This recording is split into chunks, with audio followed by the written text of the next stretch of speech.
Damai sejahtera Allah yang melampaui segala akal, itulah yang memelihara hati dan pikiranmu di dalam Kristus Yesus Tuhan kita.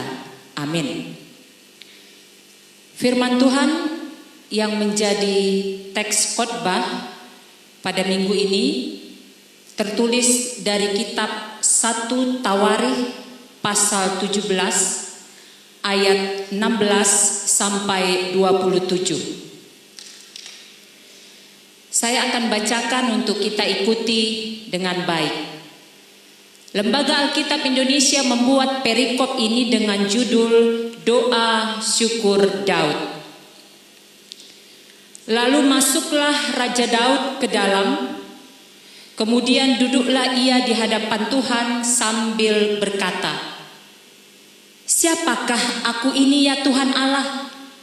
Dan siapakah keluargaku sehingga Engkau membawa aku sampai sedemikian ini? Dan hal ini masih kurang di matamu ya Allah. Sebab itu Engkau telah berfirman juga tentang keluarga hamba-Mu ini dalam masa yang masih jauh dan telah memperlihatkan kepadaku serentetan manusia yang akan datang ya Tuhan Allah. Apakah lagi yang dapat ditambahkan Daud kepadamu dalam hal Engkau memuliakan hamba-Mu ini? Bukankah Engkau yang mengenal hamba-Mu ini? Ya Tuhan, oleh karena hamba-Mu ini dan menurut hati-Mu, Engkau telah melakukan segala perkara yang besar ini dengan memberitahukan segala perkara yang besar itu. Ya Tuhan, tidak ada yang sama seperti Engkau, dan tidak ada Allah selain Engkau menurut segala yang kami tangkap dengan telinga kami.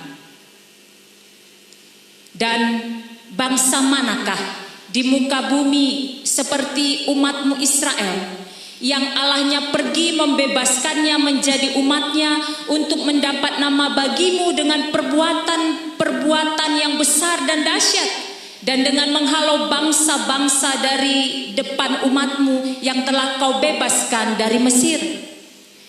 Engkau telah membuat umat-Mu Israel menjadi umat-Mu untuk selama-lamanya, dan Engkau ya Tuhan menjadi Allah mereka. Dan sekarang ya Tuhan, diteguhkanlah untuk selama-lamanya janji yang Kau ucapkan mengenai hamba-Mu ini dan mengenai keluarganya, dan lakukanlah seperti yang Kau janjikan itu. Maka nama-Mu akan menjadi teguh dan besar untuk selama-lamanya, sehingga orang berkata, Tuhan semesta alam, Allah Israel adalah Allah bagi orang Israel. Maka keluarga hamba-Mu Daud akan tetap kokoh di hadapan-Mu. Sebab Engkau ya Allahku telah menyatakan kepada hamba-Mu ini bahwa Engkau akan membangun keturunan baginya. Itulah sebabnya hamba-Mu ini telah memberanikan diri untuk memanjatkan doa ke hadapan-Mu. Oleh sebab itu ya Tuhan, Engkaulah Allah dan telah menjanjikan perkara yang baik ini kepada hamba-Mu. Kiranya Engkau sekarang berkenan memberkati keluarga hamba-Mu ini, supaya tetap ada di hadapan-Mu untuk selama-lamanya. Sebab apa yang Engkau berkati ya Tuhan, diberkati untuk selama-lamanya. Demikian firman Tuhan, kita sambut dengan nyanyian. Firman-Mu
Kita bersyukur atas anugerah Tuhan, kita kembali dapat berkesempatan beribadah dari rumah kita masing-masing di tengah pergumulan dunia yang masih berjuang menghadapi COVID-19. Minggu ini kita akan memasuki Minggu Rogate yang artinya berdoa. Dalam minggu ini kita akan membahas satu tema, doa ucapan syukur Daud. Doa ucapan syukur Daud.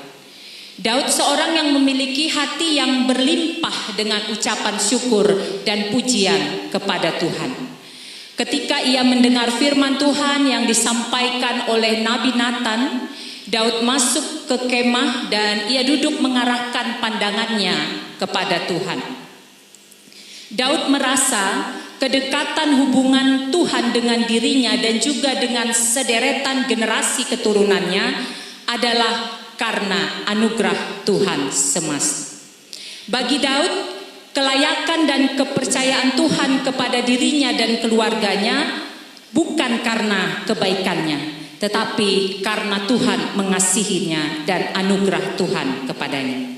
Kitab 1 Tawarikh pasal 17 ayat 16 sampai 27 ini merupakan respon iman Raja Daud ketika mendengar firman Tuhan yang disampaikan Tuhan melalui Nabi Nathan terhadap kerinduannya membangun bait Allah yang ditolak. Itu bisa kita baca dalam 1 Tawarikh 17 ayat 4. Namun Tuhan menjanjikan bahwa Tuhan akan membangkitkan keturunan Daud dan mengokohkan kerajaannya. Lalu Daud merespon apa yang Tuhan sampaikan melalui Nabi Nathan itu dengan doa syukur atas pemilihan Tuhan terhadap keluarga dan keturunannya. Ada beberapa hal menarik yang bisa kita pelajari dari teks khotbah pada hari ini. Pertama, Daud menyadari dirinya di hadapan Tuhan. Daud menyadari siapa dirinya di hadapan Tuhan. Dalam ayat 16 tadi yang sudah kita baca tertulis, siapakah aku ini ya Tuhan? Dan siapakah keluargaku sehingga engkau membawa aku sampai sedemikian ini? Daud menyadari benar bahwa apa yang ia dapatkan itu bukan karena kehebatannya, bukan karena kebaikannya, bukan karena ada sesuatu yang bisa diandalkan dari dirinya. Tetapi Daud melihat semuanya itu hanya karena anugerah Tuhan. Itu sebabnya Daud sampai kepada titik menyadarkan dirinya di hadapan Tuhan, siapakah aku ini? Artinya sebenarnya Daud mau berkata, kalau dari diriku sebenarnya aku tidak layak mendapatkan janji ini. Tetapi Daud tahu semua karena anugerah. Makanya penggalan lagu yang mungkin sering kita dengar itu menarik. Semua karena anugerahnya diberikannya pada kita. Semua anugerahnya yang diberikan bila kita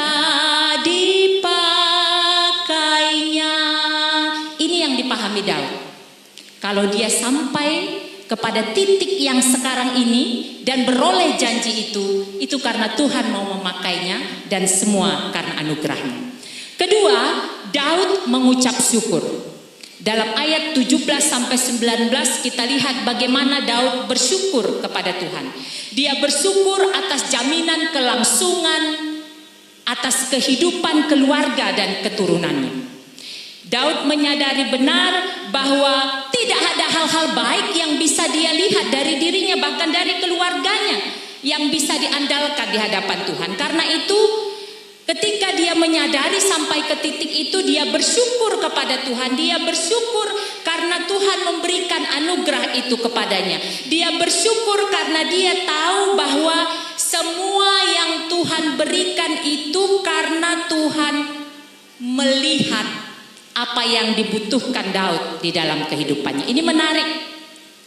Dari kesadaran diri kemudian beralih kepada ungkapan syukur. Daud menyadari siapa dirinya, lalu kemudian dia bersyukur kepada Tuhan karena apa yang ia terima. Ketiga, setelah Daud mengucap syukur kepada Tuhan, maka Daud mengagungkan Tuhan. Itu bisa kita baca dalam ayat 20 sampai 22. Daud mengaku dalam pengagungannya itu bahwa tidak ada Allah yang seperti Allah Israel. Tentu ini keluar dari pemandangan Daud membandingkan ilah-ilah yang pada waktu itu atau sebelumnya juga dipahami oleh bangsa Israel. Lalu Daud melihat itu dan sampai kepada kesimpulan bahwa tidak ada Allah lain seperti Engkau, ya Allah Israel. Ini yang membuat Daud mengagung-agungkan Tuhan, meninggikan Tuhan, membesarkan Tuhan dalam kehidupannya.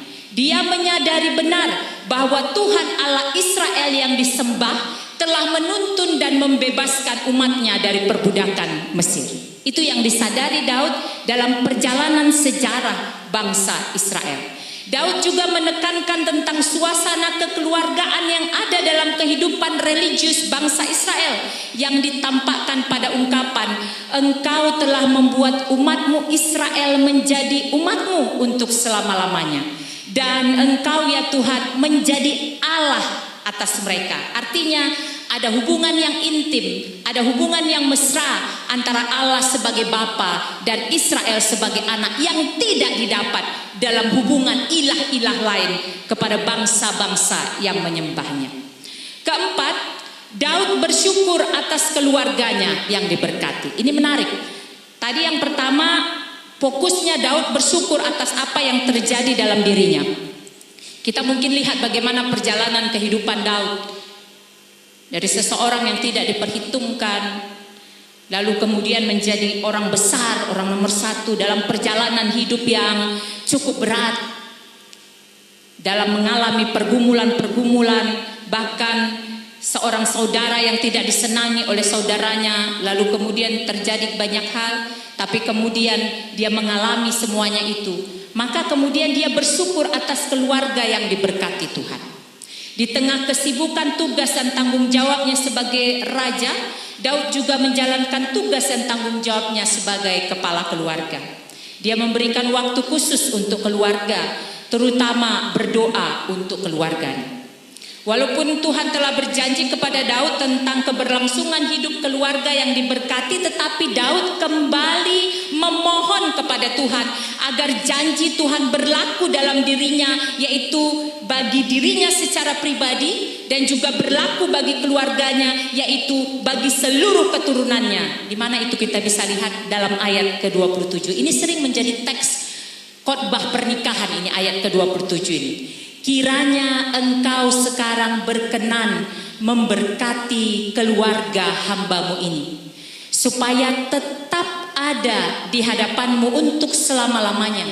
Sebab apa yang Engkau berkati ya Tuhan, diberkati untuk selama-lamanya. Kita garis bawahi kata tetap ada dan untuk selama-lamanya. Ini yang dirindukan Daud. Mengapa? Karena Daud paham dalam kehidupan keberimanan ada saat jatuh bangun. Ada saat dia dan keturunannya mungkin sangat dekat dengan Tuhan. Ada saat juga mungkin dia dan keturunannya menjauh dari Tuhan.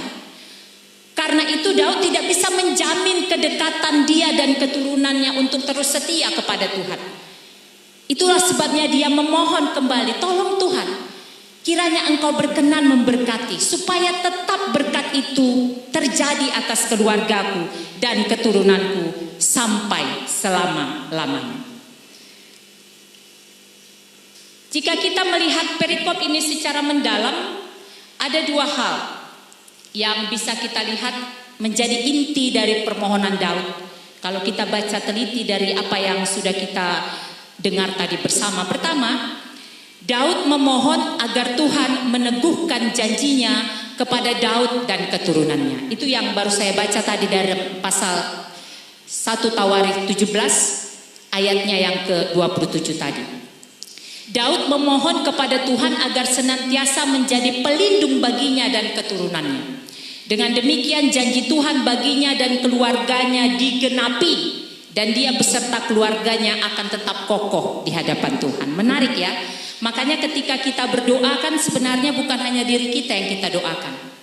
Itu sebab ada lagu di doa ibuku namaku disebut. Dalam doa setiap orang tua dia akan daftar itu biasanya nama anak-anaknya, berdoa, anak menantu cucu.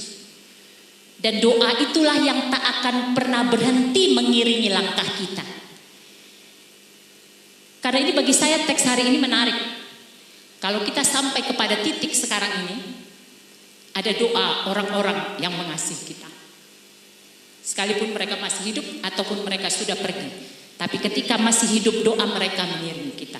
Dan ini yang kita diajak juga untuk menyertai anak-anak kita, keturunan kita. Fisik kita terbatas mengiringi mereka.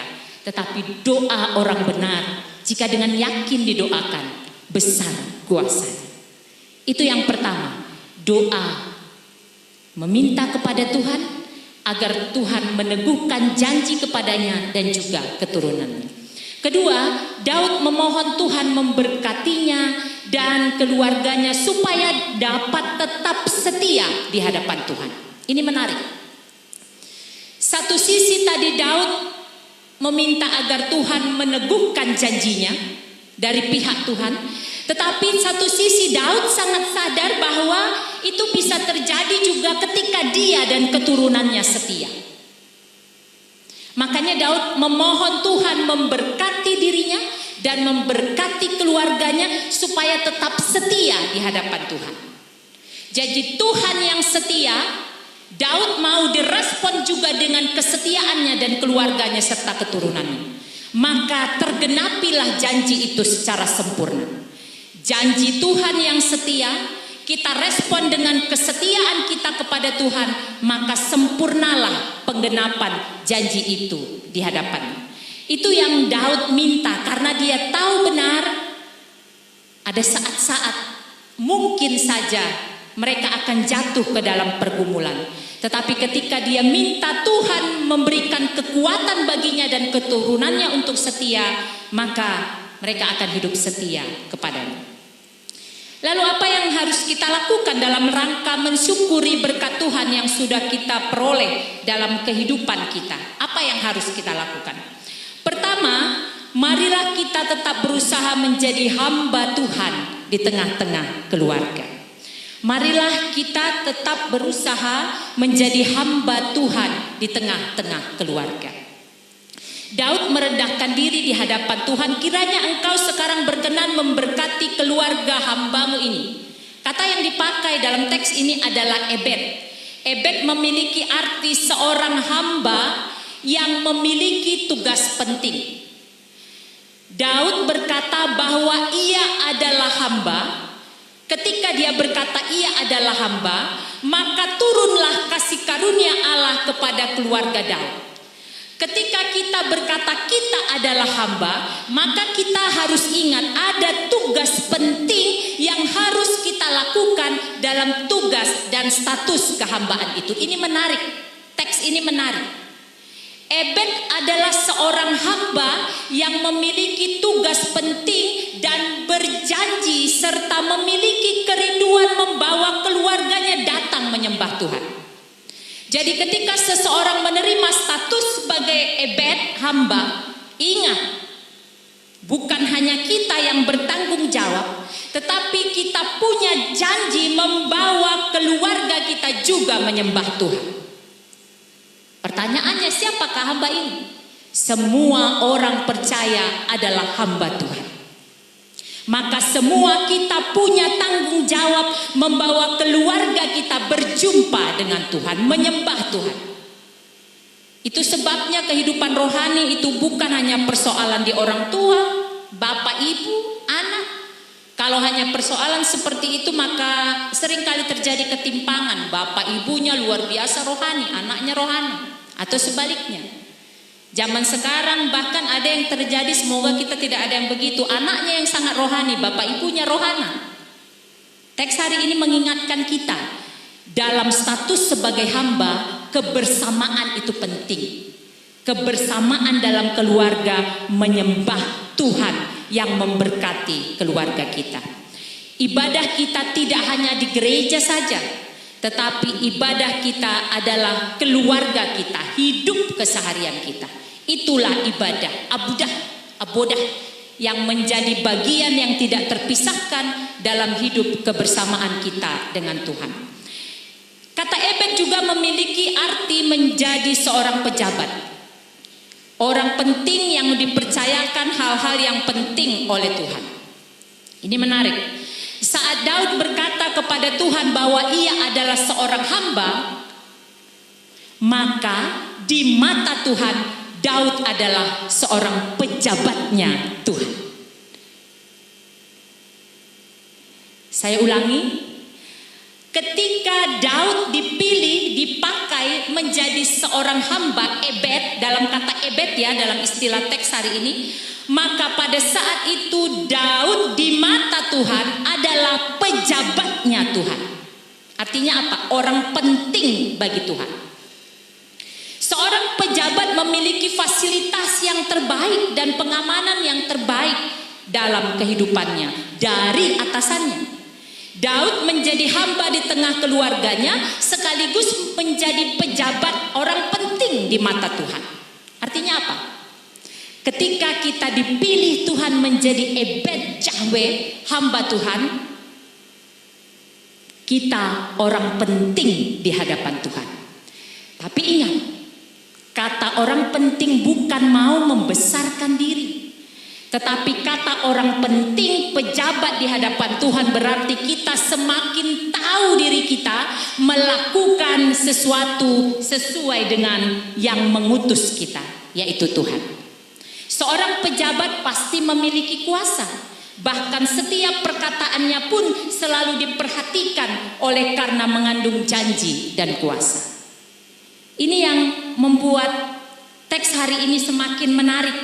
Dalam kesadaran Daud sebagai hamba, dia merendah. Dalam kerendahan itu dia juga menyadari dirinya berharga di hadapan Tuhan. Itu bedanya ya. Jadi bedanya pejabat dalam teks kata ebed bukan pejabat dalam pengertian membesarkan diri, tetapi kita semakin tahu diri, aku adalah alatnya Tuhan untuk menjadi saluran berkatnya dalam hidup keseharian. Kedua, kita harus berusaha agar tidak menyia-nyiakan kesempatan hidup yang ada. 1 tahun belakangan tren lagu hidup ini adalah kesempatan di mana-mana. Setiap saya mimpin ibadah apa saja pasti lagu itu muncul. Hidup ini adalah kesempatan. Ada yang menyanyikannya dalam suasana bahagia, ada yang menangis, macamlah ekspresi menyanyikan hidup ini adalah kesempatan. Seorang pejabat tidak pernah membuang-buang waktunya. Kalau orang berkata, dunia berkata, waktu adalah uang. Pelayanan berkata, waktu adalah kesempatan. Jadi ketika kita diberi waktu, berarti kesempatan sebagai hamba diberikan bagi kita. Seorang pejabat tidak pernah membuang-buang waktunya. Kata kiranya engkau sekarang memakai kata ata. Sekarang di sana memakai bahasa Ibrani istilahnya ata. Artinya apa? Ata berbicara tentang sekarang, bukan besok atau lusa. Present. Itu berbicara tentang kekinian. Jadi kalau seseorang berkata dia mau menjadi hamba Tuhan, maka sekarang kesempatan yang kita miliki sekarang perbuatlah untuk memuliakan Tuhan. Jangan katakan besok, jangan katakan nanti, sekarang. Karena besok belum tentu kesempatan yang sama datang kembali. Karena besok belum tentu kita masih hidup. Karena besok belum tentu dan belum tentu. Yang sudah tentu itu apa? Sekarang, ata. Lakukanlah apa yang bisa kita lakukan saat ini. Setialah berbuat yang terbaik sekarang, saat ini, di tempat di mana kita berada saat ini. Selama kesempatan, yaitu anugerah kehidupan, masih Tuhan anugerahkan kepada kita. Makanya kepada jemaat terkasih, di tengah pergumulan kita saat ini, jika ada kesempatan untuk melakukan kebaikan, segera lakukan. Karena kita tidak pernah berharap COVID ini datang kedua kali, ketiga kali. Kalau hati kita digerakkan untuk berbagi, lakukan sekarang. Karena esok atau lusa mungkin kesempatan itu tidak ada lagi bagi kita. Ketiga, kita harus memberanikan diri berkomunikasi dengan Tuhan untuk memohon petunjuk dan hikmat dari Tuhan agar kita mengetahui jalan Tuhan. Itu sebabnya hambamu ini telah memberanikan diri untuk memanjatkan doa ke hadapan. Itu perkataan Daud dalam teks tadi. Memberanikan diri memakai istilah ya'al yang artinya memiliki arti berkenan di hadapan Tuhan. Serta memberanikan diri untuk mengetahui jalan-jalan Tuhan. Karena Daud berkenan di mata Tuhan, maka Tuhan menjagainya dan memulihkan keluarganya. Ini juga menjadi perenungan yang perlu secara dalam kita pahami. Kita harus memberanikan diri berkomunikasi dengan Tuhan, memohon hikmatnya. Bukankah dalam situasi ini banyak hal sulit yang kita hadapi? Bukankah dalam masa-masa ini banyak hal sulit yang kita hadapi? Sekarang kita berada dalam ketidaknormalan. Banyak hal-hal yang sekarang tidak normal lagi terjadi.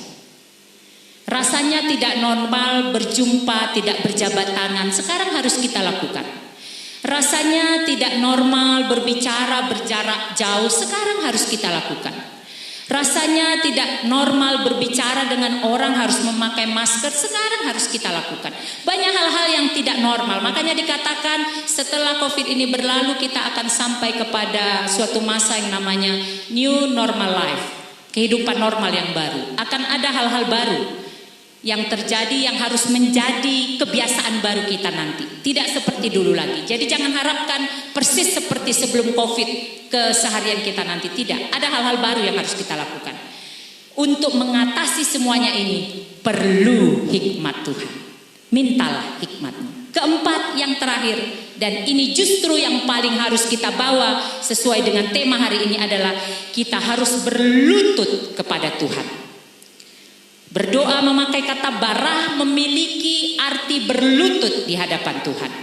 Berlutut bukan hanya persoalan kaki yang terlipat dan menyentuh lantai atau menyentuh alas tertentu, bukan.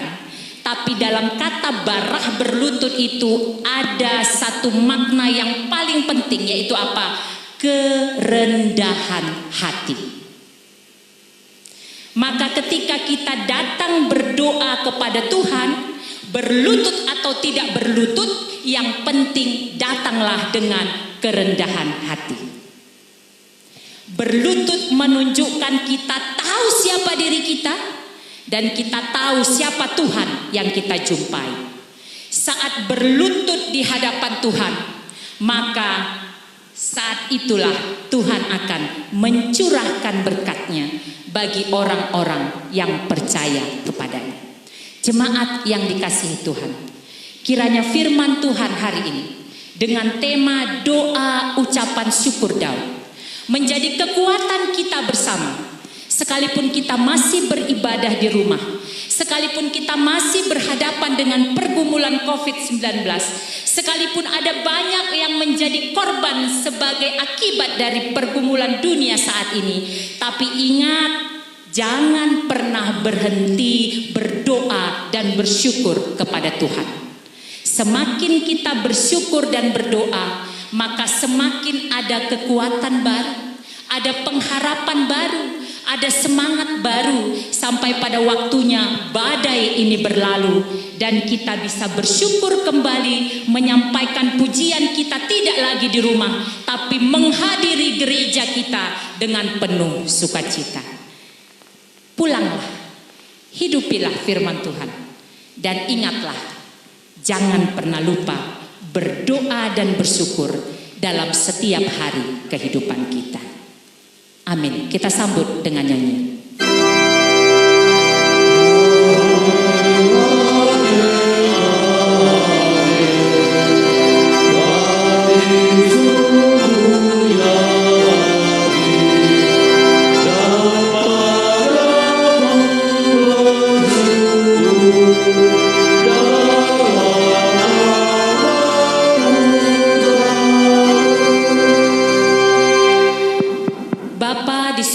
Di dalam nama Yesus, belajar dari sosok Daud, kami semua diingatkan untuk menyadari siapa diri kami di hadapan-Mu. Dari debu kami Engkau bentuk menjadi manusia yang segambar dengan Engkau. Dalam perjalanan hidup Engkau sertai, bahkan ketika kami jatuh Engkau menolong kami, menegakkan kami kembali. Dan ketika kami berdosa, Yesus datang untuk menebus kami dari dosa-dosa kami. Terima kasih Bapa. Firman hari ini mengingatkan kami, seberat apapun pergumulan kami saat ini, sebagaimanapun beban pikiran kami saat ini, kami harus tetap berdoa dan bersyukur kepadamu. Dalam doa kami berjumpa dengan kekudusan-Mu, berjumpa dengan kasih-Mu, berjumpa dengan kekuatan-Mu, sehingga kami pun dimampukan menghadapi perjalanan kehidupan kami. Dalam rasa syukur kami diingatkan bahwa kehidupan ini adalah anugerah yang harus kami maknai, kesempatan yang mungkin saja tidak datang 2-3 kali. Karena itu ya Tuhan, ketika kami diberi kesempatan untuk melakukan yang terbaik hari ini, saat ini dan di sini, kami mau melakukannya karena Tuhan yang menginginkannya. Terima kasih Bapa. Kiranya Minggu Rogate ini memberi semangat baru bagi kami yang telah kurang lebih 2 bulan beribadah di rumah. Memberi semangat baru bagi kami untuk tetap boleh bersyukur menjalani hari-hari kehidupan sembari tetap berdoa agar COVID-19 segera berlalu dan kami akan kembali kepada aktivitas yang biasanya dengan beberapa perubahan baru, new normal life, kehidupan normal yang baru, dan kami akan semakin mengenal kehendak-Mu dan melakukannya dalam hidup keseharian kami. Terima kasih Bapa, di dalam nama Yesus kami bersyukur dan berdoa. Amin.